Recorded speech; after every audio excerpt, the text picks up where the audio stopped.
Programme میں خوش آمدید۔ آج کی قسط بالکل مس نہ کیجیے گا، وہ اس لیے کہ فوجی من موجی میں آج میں آپ کو ایسا قصہ سناؤں گا فوجی انگلی کا، یا امپائر کی انگلی کا، یا پتہ نہیں کون سی انگلی فوجی جس کا میں قصہ آپ کو سناؤں گا۔ لیکن مجھے یقین ہے کہ یہ قصہ سننے کے بعد آپ بھائی کو، کیونکہ آپ کو پتہ ہے آپ کا بھائی ایک سادہ اور معصوم انسان ہے، تو آپ بھائی کو جو ہے وہ دونوں ہاتھوں سے سلام کریں گے، کہیں گے کہ یار تیری سادگی اور معصومیت کو بہت سلام۔ لیکن اس سے پہلے آپ کے کامنٹس کا بہت شکریہ، آپ کی محبتیں اسی طرح جاری رہیں تو انشاءاللہ یہ محفل چلتی رہے گی۔ ایک کامنٹ تھا کہ جو ممتاز بیگم صاحبہ نے کیا،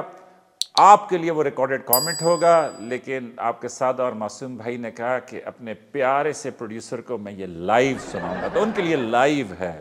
تو ابھی ان کے چہرے پہ نا ایک دم سے توجہ آ گئی ہے، ورنہ ڈھیلے ڈھالے بیٹھے ہوئے تھے، اور سردیاں آ چکی ہیں اسلام آباد کے اندر،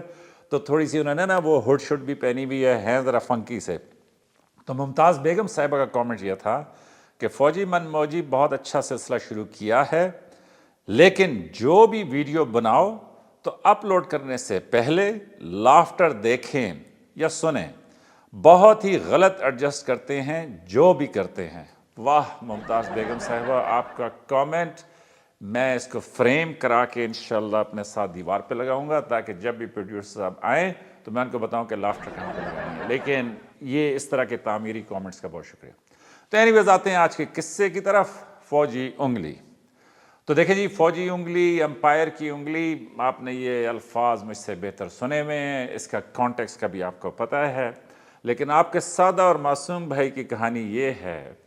کہ ان دنوں عمران خان صاحب کا پی ٹی آئی کا اسلام آباد میں دھرنا جاری تھا، اور جناب بڑی اس کی ہلچل تھی، جس طرح آپ میں سب ہم یہ خواب دیکھتے ہیں کہ پاکستان کو ہم کیسے بہتر کریں، اور اس میں نیا پاکستان ایک دل کو لگنے والی آواز تھی، تو ہم بھی اسی ویو میں بہہ رہے تھے۔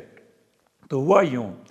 کہ وہ جو دھرنا تھا وہ ہوتے ہوتے بہت لمبا ہو گیا۔ اب جس طرح کئی صحافی کہتے ہیں اسکرپٹ کے مطابق ایسے تھا ویسے تھا، ان باتوں کو چھوڑیں، میں آپ کو صرف وہ بات سناؤں گا کہ جو میرے ساتھ ہوا۔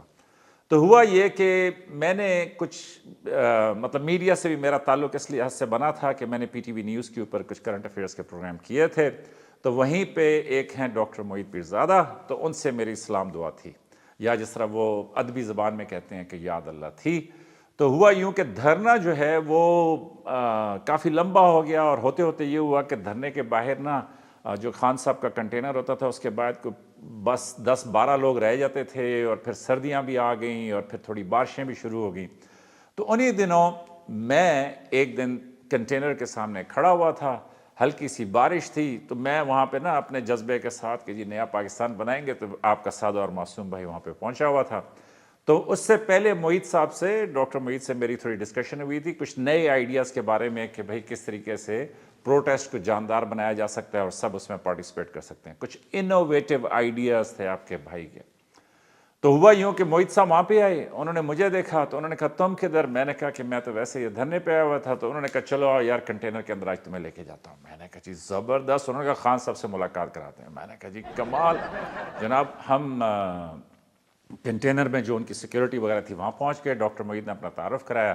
تو انہوں نے اندر بتایا، تو خان صاحب نے کہا کہ جی بلا لیں، اور ظاہر ہے ان دنوں ویسے بھی بہت کم لوگ تھے، تو جو بھی آ جائے مہمان موسٹ ویلکم تھا۔ تو جناب ہم اندر داخل ہو گئے، تو میں بھی ڈاکٹر صاحب کے ساتھ اندر چلا گیا۔ تو جیسے ہی اندر گئے تو وہ ایک چھوٹا سا کنٹینر 20x40 کا کنٹینر ہوتا ہے، تو اس چھوٹے سے کنٹینر کے اندر ایک سائڈ پہ صوفہ لگا ہوا، اور وہاں پہ خان صاحب ایک لیدر کے براؤن کلر کے صوفے کے اوپر بیٹھے ہوئے تھے، شلوار قمیض کے اندر تھے، اور باقی وہاں پہ نعیم الحق صاحب مرحوم وہ بھی تھے، یہ سیف اللہ نیازی صاحب، عامر کیانی صاحب، اس طرح کافی سارے لوگ وہاں پہ موجود تھے۔ تو جو دلچسپ بات ہوئی، جو دلچسپ فوجی بات ہوئی، وہ یہ ہوئی کہ خان صاحب کے ساتھ ان کا ایک اٹینڈنٹ تھا، یا جس طرح فوجی زبان میں میں کہوں کہ ان کا ایڈمن این سی او تھا، کہ جو میرا خیال میں کہ ان کی ساری ایڈمنسٹریشن کا خیال رکھتا تھا۔ تو وہ ایک ریٹائرڈ فوجی تھا، اگر آپ اس کو دیکھیں تو اس کی بڑی بڑی مونچھیں ہیں، اور وہ آج کل میں نظر نہیں آتے، لیکن اس زمانے میں وہ باقاعدگی سے خان صاحب کے ساتھ نظر آتے تھے۔ تو وہ ایک پنجاب ریجمنٹ سے تھا، تو جب وہ پنجاب ریجمنٹ سے تھا تو میں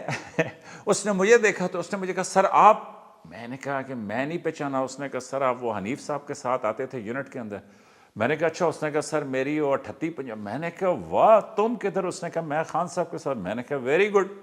تو یہاں پہ نا میرا اور خان صاحب کا جو سایہ یا ایڈمن این سی او تھا، اس کا ڈاکخانہ، فوجی ڈاکخانہ فوجی ڈاک خانہ مل گیا، اور آپ کو پتہ ہے فوجیوں کو ڈاک خانے ملانے کا بڑا شوق ہوتا ہے، تو اب فوجی ڈاک خانہ مل گیا تو باقی کسی کو نہیں پتہ چلا، کیونکہ ظاہر ہے گہما گہمی ہوتی ہے، سب باتیں کر رہے ہوتے ہیں۔ تو ہمارا یہ انٹروڈکشن جو ہوا اس کے بعد یہ ہوا کہ وہ جو این سی او تھا،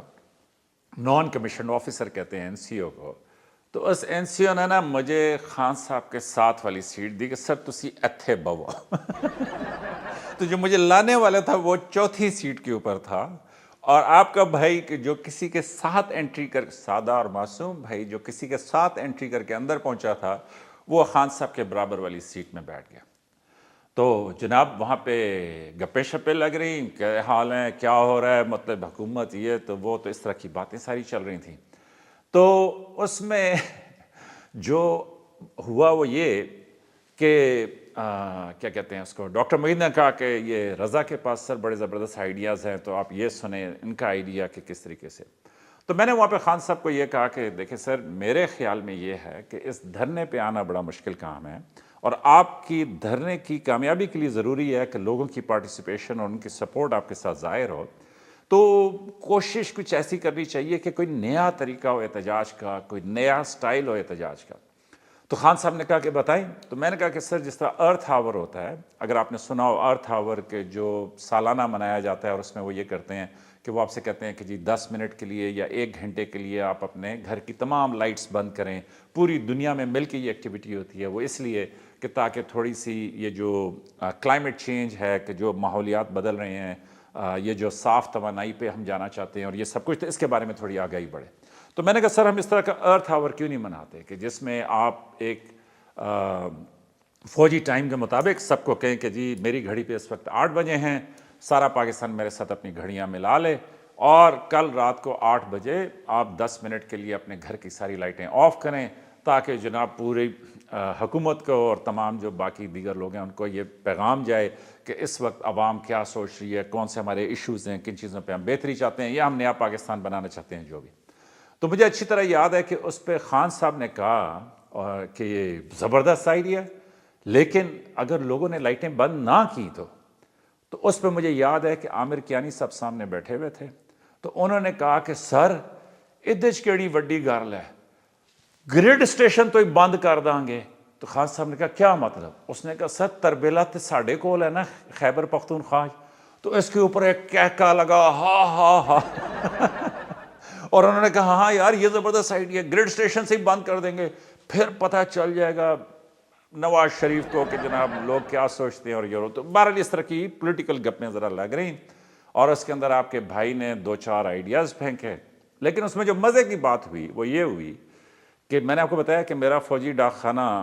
مضبوط فوجی ڈاک خانہ، ٹھیک، جس میں میرا خیال میں اس این سی او کے لیے یہ تھا کہ میں اس کا پہلا مہمان تھا۔ اب آپ کہیں گے کہ نہ بہت سارے فوجی بھائی وہ ملتے ہوں گے، خفیہ ملتے ہوں گے، بٹ ایور، اس طرح اوپنلی میں پہلا مہمان تھا۔ تو خان صاحب کی مجھے ایک خوبی بڑی پسند ہے جو میں نے سنی ہوئی تھی لیکن اس وقت میں نے خود دیکھی، تو وہ خوبی یہ ہے کہ خان صاحب کے جب کھانے کا ٹائم ہوتا ہے تو ریگارڈلیس، مطلب میری یہ اوپینین ہے، ضروری نہیں کہ یہ سچ ہو، لیکن میری جو آبزرویشن تھی وہ یہ تھی کہ اس ٹائم پہ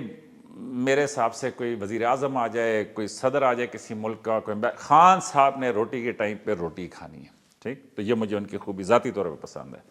تو ہوا یوں کہ کھانا آ گیا، تو جب کھانے کے لیے پہلے وہ لا کے اس نے نا وہ جو فولڈنگ ٹیبل ہوتا ہے وہ خان صاحب کے سامنے رکھا، اور یاد رہے خان صاحب اپنے لیدر کے صوفے پہ بیٹھے ہوئے، سنگل سیٹ صوفہ ہے، اس کے ساتھ پہلی سیٹ آپ کے سادہ اور معصوم بھائی کو ملی، توسط جو میں نے آپ کو بتا دیا کہ وہ این سی او۔ تو اس نے جب ٹیبل لا کے رکھی تو خان صاحب کی ٹیبل سنگل مین ٹیبل ہی ہوتی ہے، وہ اس لیے کہ ایک ان کی خوبی مجھے یہ پسند تھی کہ وہ کھانے کے ٹائم پہ کھانا کھاتے تھے، دوسری خوبی مجھے یہ پسند تھی اس کی کہ وہ خود ہی کھاتے تھے۔ لیکن چونکہ میں اس این سی او کا یونٹ افسر ایک طرح سے نکل آیا، فوجی ڈاک خانہ ہمارا مل گیا، تو اس کی مہربانی سے میرے لیے بھی پلیٹ آ گئی۔ اب جب میرے لیے پلیٹ آ گئی تو یہ جو لائن میں کافی سارے لوگ بیٹھے ہوئے تھے ان کے لیے ایک دم سے یہ شوق تھا کہ یہ کیڑا آ گیا، کیڑا سیکرٹ بندہ آ گیا خان صاحب کا کہ جس کے لیے پلیٹ آئی ہے۔ تیسری مجھے خان صاحب کی جو خوبی پسند آئی وہ یہ پسند آئی کہ بھئی جب کھانا آ گیا ہے نا تو میں نے کھانا ہے سب سے پہلے اور خان صاحب جھوٹے، میرے خیال میں ان کو عادت ہی نہیں تھی کہ وہ کسی سے پوچھتے کہ بھئی تم بھی کھاؤ گے یا آپ بسم اللہ کریں یا whatever۔ تو کھانا آیا اور خان صاحب نے جناب چمچ بھرا اور انہوں نے تو اپنی پلیٹ میں ڈالا۔ تو جب انہوں نے ڈال لیا تو میرا میزبان جو ہے نا وہ خان صاحب کے بالکل ساتھ کھڑا تھا، اس نے کہا سر پلیز۔ تو مجھے یہ قصہ اتنا اچھا لگتا ہے، جس طرح وہ میں نے چیف آف آرمی اسٹاف کا قصہ سنایا تھا کہ ان کو اندازہ نہیں تھا کہ آپ کے بھائی کا مورائل جو ہے وہ آسمان کی کن بلندیوں کو چھو رہا ہے۔ تو اسی طرح میرا خیال میں اس آڈینس کو بھی اندازہ نہیں تھا کہ جو فدوی ہے وہ مطلب اس کے کہاں کہاں تعلقات ہیں۔ تو بہرحال اس فوجی لنک کے اوپر میں نے کھانا ڈالا۔ تو خان صاحب کی جو چوتھی بات مجھے پسند ہے کھانے سے متعلق وہ یہ تھی کہ عمران خان صاحب دل بھر کے کھانا کھاتے ہیں، سر شوق سے۔ میرا خیال ہے کہ وہ اللہ کا شکر ادا کرتے ہوئے مطلب بڑی چاہت سے کھانا کھاتے ہیں، اور یہ مجھے ان کی خوبی بڑی پسند ہے، جو میں نے تو کم از کم 1-2 دفعہ آبزرو کی، یا مطلب جو میں نے سنی ہوئی تھی۔ اور یہ پچھلے دنوں وہ کہہ رہے تھے کہ جی وہ سیاہ سیڈز کھاتے ہیں، بھائی ٹھیک ہے، ان کو پسند ہے کھانا، وہ شوق سے کھاتے ہیں، اللہ ان کو نصیب کرے اور سارا کچھ۔ تو بہرحال تو وہ یہ ہوا کہ جناب وہ کیا کہتے ہیں اس کو، وہ تو کھاتے ہوئے جناب روٹی کو ایسے توڑ کے جناب کھائے جا رہے، تو میں بھی کھا رہا۔ تو اب نا ذرا آڈینس کی دلچسپی بڑھنا شروع ہوگی کہ یار یہ کون آدمی ہے۔ کہ اینی ویز اس طرح کے 3-4 آئیڈیاز میں نے دیے، خان صاحب نے ان کے اوپر کہا کہ جی زبردست آئیڈیاز۔ انہوں نے اندلیب عباس صاحبہ اور میرا خیال میں اس وقت مراد سعید تھے، تو انہوں نے ان کی ڈیوٹی لگائی کہ یار آپ یہ ان کے ساتھ کوآرڈینیٹ کریں اور ان آئیڈیاز کو امپلیمنٹ کریں اور دیکھیں کہ یہ آئیڈیاز کیسے ہم جو ہے اپنی اس تحریک یا جد و جہد کے اندر شامل کر سکتے ہیں۔ تو اینی ویز شغل یہ لگا کہ کھانا شانا ختم ہوا، کھانا جیسے ختم ہوا یہ گپ شپ ریپ اپ ہوئی، خان صاحب اٹھے اور واک کرنے کے لیے وہ کنٹینر کی چھت پہ چلے گئے، میں بھی ان کے ساتھ جناب کنٹینر کی چھت کے اوپر، ساتھ ان کا ایک بھانجا تھا اس زمانے میں کہ وہ بھی کنٹینر کی چھت کے اوپر۔ تو وہاں پہ خیر 1-2 چکر لگانے کے بعد خان صاحب کو کوئی فون ہے، وہ فون کے اوپر مصروف ہو گیا۔ انہوں نے کہا تھینک یو ویری مچ، آپ جو ہے نا ضرور یہ اپنی جو ہے نا قیمتی مشوروں سے ہمیں یہ وہ جو بھی ہے، اور وہ چلے گئے۔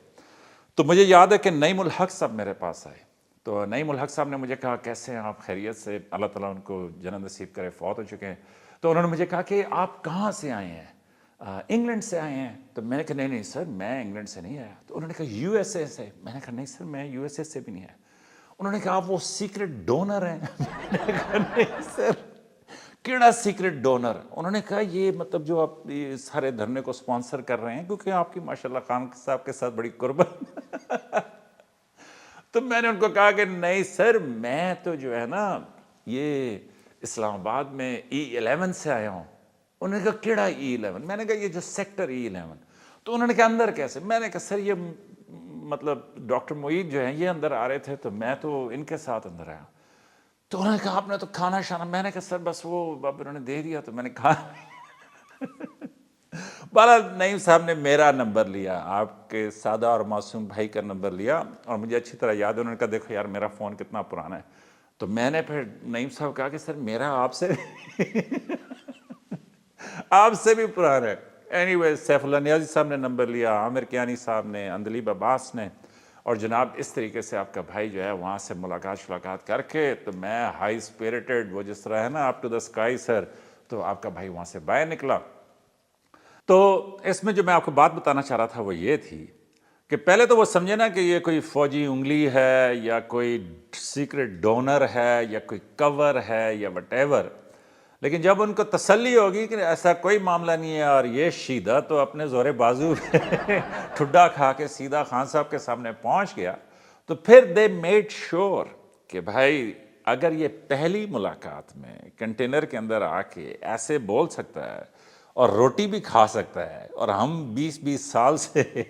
ٹھیک ہے کہ ابھی تک روٹی نہیں کھاتے، تو دے میڈ شور کہ میں نا پھر اس کنٹینر کے قریب بھی نہ پھٹکوں، ٹھیک ہے۔ تو میں یہ نہیں کہتا کہ انہوں نے جان بوجھ کے یہ کیا ہوگا، لیکن میں یہ کہوں گا کہ اس کو اس طریقے سے دیکھیں کہ یہی ڈائنامکس ہے جب بہت ٹاپ پہ آپ چلے جاتے ہیں تو وہاں پہ ہر کوئی کٹ تھروٹ کمپٹیشن ہے، ہر کوئی آگے بڑھنے کی کوشش کر رہا ہے، اور پھر وہاں پہ ان کے گروپنگز ہو جاتی ہیں. کیونکہ میں یہ دیکھتا تھا کہ یہ اندلی زیدی صاحب میرے سامنے بیٹھ کے باتیں کر رہے تھے. وہ کہتے تھے کہ یار میں نے خان سے یہ کہنا ہے، تم مجھے پلیز سپورٹ کرو، تو میں دوسرے گروپ کو اس طرح کر دوں گا، تو اس طرح. تو بہرحال ان کی یہ باتیں چلتی رہتی ہیں. لیکن مجھے اندازہ یہ ہوا ایز اے فوجی، مجھے اندازہ یہ ہوا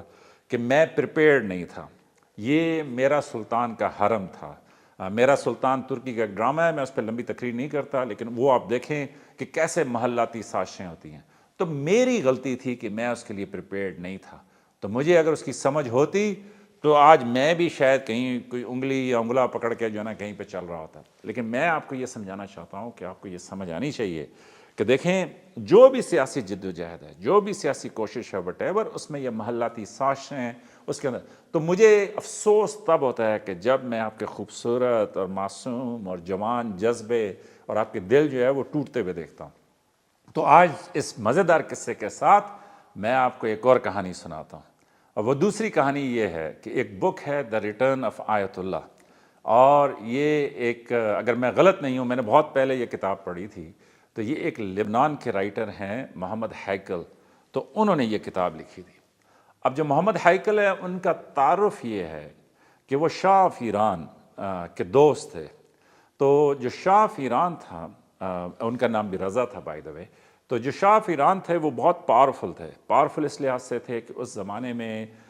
یہ سعودی عربیہ، متحدہ عرب امارات اور یہ سارے ملک اتنے ڈیولپ نہیں تھے. تو Iran was almost a mini America یا mini super power with in this region. تو اس میں بہت بڑی بات ہوتی تھی کہ اگر آپ کی شاہ آف ایران کے ساتھ دوستی ہے.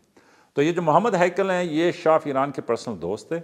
اور یہ انہی کے ساتھ وہاں پہ ایران میں رہتے تھے ان کے محل کے اندر. اور چونکہ یہ جرنلسٹ تھے تو یہ آبزرو کر رہے تھے کہ بھئی شاہ آف ایران کس طریقے سے کنڈکٹ کرتا ہے اپنے آپ کو، اسے کیا معاملات ہیں وٹ ایور. اور اسی دوران ایران میں انقلاب آیا، اور اس انقلاب میں شاہ آف ایران کی حکومت گرا دی گئی، اور اس کے بعد خمینی صاحب جو ہیں انہوں نے ٹیک اوور کر لیا.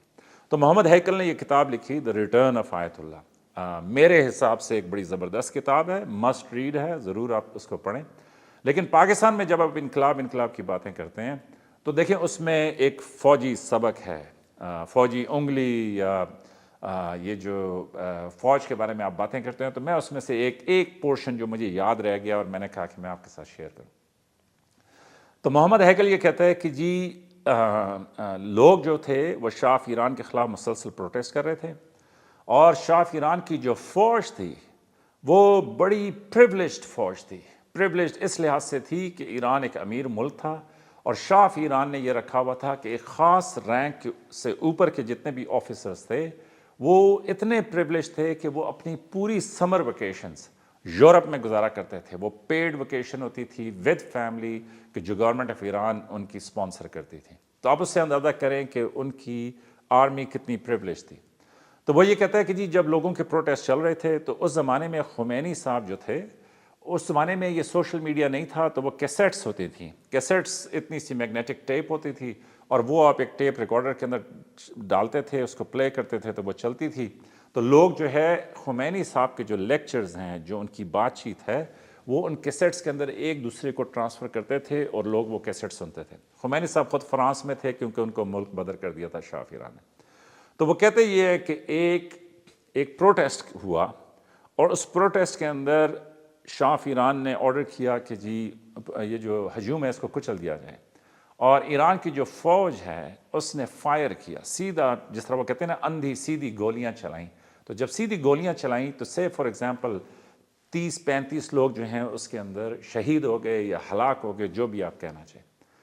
تو جیسے ہی وہ ہلاک ہوئے تو عوام میں ایک بے پناہ غصہ تھا اپنی فوج کے خلاف، اور ہر بندہ جو ہے وہ فوج کے اوپر بہت شدید غصے کے اندر تھا. تو جیسے ہی خمینی صاحب کو، یہ ہیکل صاحب لکھتے ہیں کہ جیسے ہی خمینی صاحب کو یہ پتہ چلا کہ اس طرح گولی چلی ہے اور عوام جو ہے وہ بہت سخت غصے میں ہے فوج کے خلاف، تو انہوں نے اپنا ایک لیکچر ریکارڈ کروایا، اور ریکارڈ کروانے کے بعد وہ فوراً اپنا میسج پہنچایا. تو جب لوگوں نے وہ میسج پلے کیا تو اس میں خمینی صاحب نے یہ کہا کہ خبردار کسی نے فوج کو گالی دی، خبردار کسی نے فوج کو برا بلا کہا. انہوں نے یہ کہا کہ جی جب نیکسٹ پروٹیسٹ ہوگا تو آپ جو اپنا گریبان ہے اس کا جو اوپر والا بٹن ہے یہ کھول کے رکھیں، اور جب فوج کے پاس سے گزریں تو جو سپاہی ڈیوٹی پہ کھڑے میں آپ ان سے یہ کہیں کہ ہمارا جھگڑا جو ہے وہ شاہ کے ساتھ ہے، ہمارا جھگڑا آپ کے ساتھ نہیں ہے، ہم آپ کی ڈیوٹی کو سمجھتے ہیں، آپ نے جو گولیاں چلائی ہیں ہم نے اپنے بٹن کھول دیے ہیں، اب ہم اپنے سینوں پہ جو ہے نا آپ کی نیکسٹ گولی کھائیں گے، تو اس لیے آپ بالکل بے پرواہ ہو جائیں، کوئی ایسا مسئلہ نہیں۔ تو پھر دوبارہ گولی چلی، اور جب وہ گولی چلی تو اس میں مجھے اب صحیح فگرز یاد نہیں ہے لیکن آپ بک میں جا کے دیکھ سکتے ہیں، تو 56 لوگ جو ہیں وہ اس کے اندر مارے گئے یا شہید ہوئے۔ تو جب خمینی صاحب کو وہ پتہ چلا تو انہوں نے نیکسٹ پیغام دیا، اور انہوں نے اپنا نیکسٹ پیغام یہ دیا کہ اب جب آپ احتجاج کے لیے جائیں گے تو کسی کے پاس پھول ہیں تو وہ پھول لے جائے، کسی کے پاس کوئی سویٹس ہیں تو وہ سویٹس لے جائے، اور جب آپ فوج کے وردی والے سپاہی کے سامنے سے گزریں تو اس کو وہ پھول رکھیں، وہ سویٹ اس کے پاس رکھیں، اور اس سے کہیں کہ آپ ہمارے دلوں پہ ہیں، ہمارے لیے بڑے محترم ہیں، ہم اپنی فوج کی عزت کرتے ہیں، ہمارا جھگڑا شاہ کے ساتھ ہے، تو ہم جانے شاہ جانے، آپ نے گولی چلائی کوئی مسئلہ نہیں ہے، یہ پھول آپ کے لیے۔ تو وہ کہتا ہے، محمد ہیکل یہ کہتا ہے کہ خمینی صاحب کا یہ پیغام اور ایرانی عوام کا یہ رویہ اس قدر حیرت انگیز اور پر اثر تھا کہ وہاں پہ جو ڈیوٹی پہ کھڑے ہوئے سپاہی تھے، اس نے کہا کہ پھر لوگوں نے یہ دیکھا کہ ان سپاہیوں نے اپنی رائفلیں اپنے کندھوں پہ واپس ڈالیں، انہوں نے اپنے افسروں کو خداحافظ کہا اور وہ جلوس کے اندر شامل ہو گئے۔ اور محمد ہیکل یہ لکھتے ہیں کہ نہ صرف یہ کہ جو ڈیوٹی پہ موجود تھے وہ شامل ہو گئے، اس نے کہا تاریخ نے پہلی دفعہ دیکھا کہ ریجمنٹس آف ریجمنٹس، ٹھیک، وہ یونٹوں سے نکلیں اور وہ عوام کے ساتھ جلوس کے اندر شامل ہو گئیں۔ اور ایران کا وہ انقلاب اس لحاظ سے حیرت انگیز تھا کہ تمام، وہ کہتا ہے کہ جی گورنمنٹ کے تمام سٹرکچرز، اس کے بعد پھر شاہ ایران نے ایران چھوڑ دیا، لیکن گورنمنٹ کے تمام سٹرکچرز گر گئے، پولیس، یہ جو رینجرز، جو بھی آپ ان کی کہیں کہ جی وہ سارے کے سارے گر گئے۔ اور اس کے بعد جب خمینی صاحب ایران پہنچے تو ایران پہنچنے کے بعد خمینی صاحب نے یہ کہا کہ جی آج میں نے اپنا کام تمام کر دیا، میں نے لوگوں کو جو ہے وہ شاہ ایران سے ان کو نجات دلا دی، اور اس کے بعد وہ سیدھا قم چلے گئے۔ یہ ایک اور کہانی ہے کہ جب پھر قم میں وہ پہنچے تو انہوں نے وہاں پہ اپنے حجرہ یا جو بھی ان کی درسگاہ تھی اس کی کنڈی شنڈی کھولی۔ میں ذرا فوجی آدمی ہوں تو میں کہوں گا کہ انہوں نے چابی ان کے پاس ہی تھی، تو انہوں نے جا کے اپنے حجرے کا تالا کھولا اور وہ جا کے اندر بیٹھ گئے، اور پھر لوگوں نے کہا کہ جی اب آپ کیا ہیں، آپ شہنشاہ ہیں، آپ بادشاہ ہیں، آپ کیا ہیں؟ تو انہوں نے کہا جی میں تو کچھ بھی نہیں ہوں۔ تو انہوں نے کہا کہ نہیں جناب، جب تک آپ کچھ نہیں بنیں گے تو یہ کیسے نظام چلے گا، کیونکہ اب اس ٹائم پہ ایران میں کچھ بھی نہیں ہے۔ تو اس ٹائم پہ پھر کہتے ہیں کہ خمینی صاحب نے ان میں سے کسی ایک کو نامینیٹ کیا اور لوگوں سے کہا کہ جی آپ اس کو فالو کریں، اور یہ جو ہے آپ گائیڈ کریں گے کہ کیسے حکومت اور باقی چیزیں چلنی ہیں۔ لیکن اس ساری کہانی میں دیکھیں میرا سنگولر ٹاسک یہ فوجی من موجی میں، جہاں میں یہ آپ کو مزاحیہ فوجی قصے اور یہ سارا کچھ سناتا ہوں، وہاں پہ کچھ لوگ آپ میں سے لکھ بھی رہے ہیں کہ دیکھیں جی یہ جو ہے یہ فوج کا امیج، سافٹ امیج، سافٹ نہیں جی، سافٹ، ہارڈ، اپ امیج، ڈاؤن امیج، جو مرضی آپ کہنا چاہیں۔ یس، میں اس سنگولر مشن کے اوپر ہوں کہ بھائی یہ شہادتیں دینا، یہ قربانیاں دینا، یہ جوان جنازے اٹھانا، یہ آسان کام نہیں ہے بھائی۔ اور میں آپ کو بار بار بتاتا ہوں کہ chief of army staff, corps commanders, یہ سارے جرنیل، یہ خود جا کے افسروں اور جوانوں کے جنازوں کو کندھا دیتے ہیں۔ تو بڑی رونت ہے آپ میں، بڑی آپ پتھر دل ہیں کہ آپ پھر یہ کہتے ہیں کہ جناب یہ خود اپنے لوگوں کو مرواتے ہیں، یہ خود، یہ بھائی دیکھیں کہنا آسان ہے، لیکن جب آپ کسی کا جنازہ اس کے والد کے ہاتھ، کیا میں نے آپ سے کہا تھا، مجھے یاد بھی نہیں رہا، لیکن یہ کہ پروڈیوسر صاحب کی غلطی ہے کہ میں نے آپ سے کہا تھا کہ میں آپ کو پورا بتاؤں گا کہ فوج ایک شہید کی میت، ایک شہید کا عظیم جنازہ اس کے والدین کے حوالے کیسے کرتی ہے۔ لیکن آپ دیکھیں تو صحیح کہ وہ جہاں پہ اس کی میت ان کے حوالے کرتی ہے، پاکستان کے پرچم میں لپٹی ہوئی، وہیں پہ آپ نے اکثر دیکھا ہوگا کہ ایک کیس ہے کہ جس میں اس کی یونیفارم، وہ خون آلود یونیفارم، وہ اس کے والدین کے ہاتھ میں دیتی ہے۔ تو جو بھی دیکھیں سب اللہ اور رسول صلی اللہ علیہ وسلم کا خوف کرنے والے لوگ ہیں، تو جتنے بھی آپ جاہل، جابر، میں کہوں گا کہ دنیا کے لالچی، جو مرضی آپ کہہ لیں، لیکن جب یہ جنازے آپ دیتے ہیں تو میں مان ہی نہیں سکتا کہ اس آرمی چیف کے اوپر یا ان کور کمانڈرز کے اوپر یا ان جی او سیز کے اوپر آپ کہیں کہ جی اثر نہ ہوتا. تو جو بات میں آپ سے کہنا چاہتا تھا، خواہ مخواہ اتنا جذباتی ہو گیا، تو بات جو میں آپ سے کہنا چاہتا تھا وہ یہ کہ جی یہ اسلام آباد کے اندر پروٹیسٹ تھا کل پرسوں ترسوں، اور جب یہ پروٹیسٹ ہو رہا تھا تو اس میں میں جو ہوں کیا کہتے ہیں اس کو، میں تو وہ میرا حرم اور وہ جو سلطان کا حرم وغیرہ دیکھ چکا ہوں، تو مجھے تو تھوڑی سی عقل آ گئی ہے. لیکن یہ ہے کہ میں پھر بھی مارکیٹ میں گیا تو وہاں پہ کچھ دکانیں کھلی ہوئی تھیں، تو میں نے ان سے کہا کہ باقی لوگ نہیں ہے آپ آگے. تو انہوں نے کہا دیکھیں سر میں تو دکان کا کرایہ ادا کرنا ہے، تو میں نے تو محنت کر کے کمانا ہے، تو میں نے تو روز دکان کھولنی ہے. تو اس نے کہا یہاں پہ 50 فٹ کی دیوار بھی بنا دیں تب بھی میں تو دکان پہ پہنچوں گا. تو وہاں پہ نا ایک ینگ لڑکا تھا، تو وہ موبائل کے اوپر وائی فائی سے کنیکٹڈ تھا، تو وہ لائیو وہ دیکھ رہا تھا. تو ہم باتیں کر رہے تھے کہ یار کیا فائدہ ہے ان پروٹیسٹ کا، مطلب کوئی طریقہ ہونا چاہیے. جو بھی جس طرح بابے باتیں کرتے ہیں نا، میں بھی بابوں کی عمر میں پہنچ رہا ہوں، تو اس طرح کی ہم باتیں کر رہے تھے. تو اس ینگسٹر نے کہا کہ کوئی تو ٹھیک کرے گا نا پاکستان کو. اور یس، یہ ہیں وہ سچے جذبے، یہ ہیں وہ معصوم دل، یہ ہیں وہ حسین خواب جو 15 16 18 20 22 24 26 30، میں تو کہوں گا 30 35 تک آپ دیکھتے ہیں، اور جس میں آپ کچھ نیا آپ کو یقین ہوتا ہے کہ میں یہ پاکستان بدل دوں گا، آپ کو یقین ہوتا ہے کہ میں یہ سب کچھ ٹھیک کر لوں گا. تو یہ سچے جذبے ہیں، یہ بالکل سچی کوششیں ہیں. تو اس میں جو میرا آپ کو پیغام ہے وہ یہ ہے، اول تو یہ ہے کہ مجھے میں پیغام دینے کی پوزیشن میں نہیں ہوں، آپ لوگ مجھ سے بہت زیادہ سمجھدار ہیں، لیکن جو میری ناقص رائے ہے یا جو میری سمجھ ہے اس کے مطابق یہ ہے کہ دیکھیں طریقے کو ضرور دیکھیں. کیا یہی طریقہ رہ گیا ہے کہ بھئی ہم نے کیا کہتے ہیں اس کو، ایک ہڑبونگ مچانا ہے، ہم نے مطلب ایک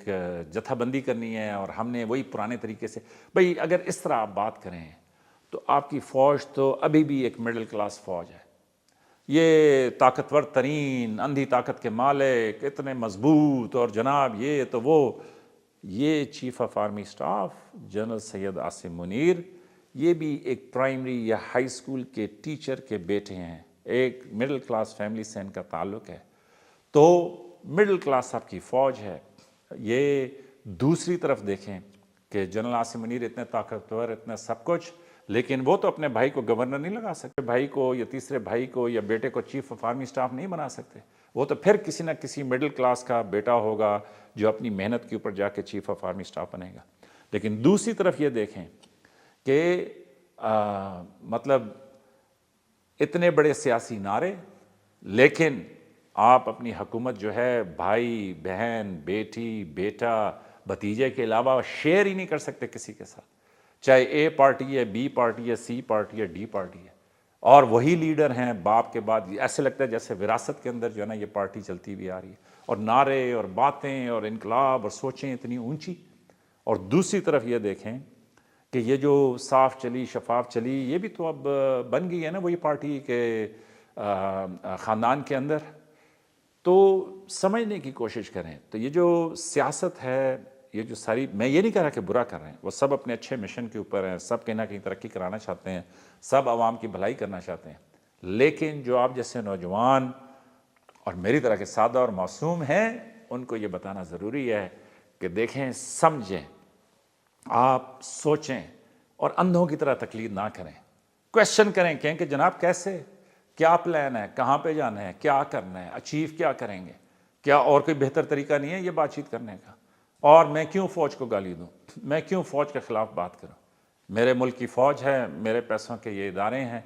ٹھیک، اگر نہیں سمجھ رہے تو میں ان کو سمجھاؤں گا. لکھیں آپ ایک چٹھی، لکھیں آپ اپنا ایک خط، لکھیں آپ اپنی ایک ای میل. آپ حیران ہوں گے کہ خمینی صاحب خط لکھا کرتے تھے شاہ آف ایران کو، وہاں سے انہوں نے جد و جہد شروع کی، اور دیکھیں کہ اتنا بڑا ایران کے اندر انقلاب آ گیا. اب اچھا آیا برا آیا وہ ایک علیحدہ بحث ہے، لیکن اینی ویز بہت لمبی بات چیت ہو گئی. تو فوجی انگلی جو ہے مڈل کلاس انگلی ہے، امپائر کی جو انگلی ہے وہ مڈل کلاس انگلی ہے. فوجی کا سب سے زیادہ پاکستان ہے، وہ اس لیے کہ وہ اس کے پاس اس دھرتی اس وطن کے علاوہ کوئی آپشن ہی نہیں ہے. اور پروڈیوسر صاحب نے اگرچہ کہا تھا کہ بہت لمبا نہ کیجیے گا، لیکن ایک بات کا ضرور دو ٹوک اور منہ پہ جواب دینا چاہتا ہوں. اور وہ یہ کہ کسی نے لکھا ہوا تھا کہ یہ دیکھیں جی رینجرز پاکستان کی کہ ایک شخص نماز پڑھ رہا ہے اور اس نے اس کو اٹھا کے نیچے پھینکا ہے، یہ تو اسی طرح ہے جس طرح مسجد اقصیٰ کے اندر یہودی فوج کرتی ہے۔ تو پہلی بات سن لیں، آپ بالکل جھوٹ بول رہے ہیں۔ خانہ کعبہ کے اندر روضہ رسول صلی اللہ علیہ وسلم کے اوپر بھی جو وہاں کی سیکیورٹی ڈیوٹی دے رہی ہوتی ہے، آپ روضہ رسول صلی اللہ علیہ وسلم کی جالی کو چومنے کے لیے آگے بڑھیں، لیکن اگر اس کو یہ لگے کہ آپ کے اس عمل سے ترتیب میں کوئی خلل آئے گا، وہ وہیں پہ آپ کے منہ پہ چپیڑ لگائے گا، ڈنڈا لگائے گا، آپ کو دھکا دے گا، حتیٰ کہ آپ کو باہر بھی نکال دے گا۔ تو یہ نہیں ہے کہ وہ رسول اللہ صلی اللہ علیہ وآلہ وسلم سے عقیدت نہیں رکھتا، وہ اللہ تعالیٰ کا خوف نہیں رکھتا، لیکن سوال یہ پیدا ہوتا ہے کہ آپ نماز پڑھنا چاہتے ہیں، وہاں پہ لوگ ڈیوٹی دے رہے ہیں، آپ نے ضرور تیسرے کنٹینر کے اوپر چڑھ کے ہی اپنی نماز پڑھنی تھی۔ تو میں آپ کی نماز پہ شک نہیں کرتا، لیکن میں اس پہ ضرور شک کرتا ہوں کہ جس نے اس عمل کو کیمرے کی آنکھ میں دیکھا اور اس نے اس کے بعد نیچے افواج پاکستان کو یہودی فوج سے ملانے کی کوشش کی۔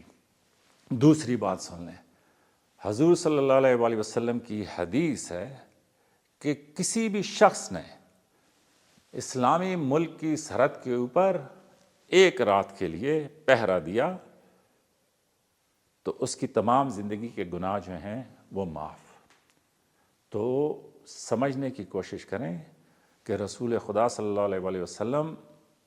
کسی وجہ سے ہی اتنی بڑی بات کر کے، انہوں نے یہ نہیں کہا کہ پوری سروس وہ وہاں پہ ڈیوٹی دے گا تو